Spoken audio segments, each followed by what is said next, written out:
Today, I am going to test how much is removed from a 100% health helicopter when hit by a FHJ-18 rocket launcher.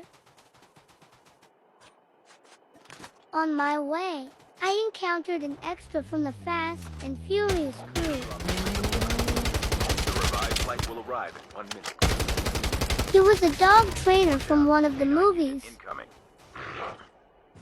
I was lucky he was alone, because I decided to stand on top of the car exposing myself. Dumb enough to shoot and kill the dog.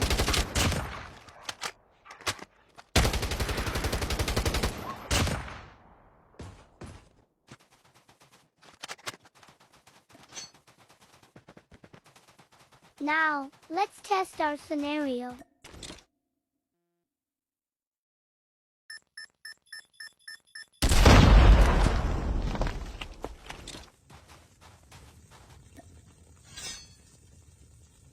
Thank you for watching, and stay tuned for more.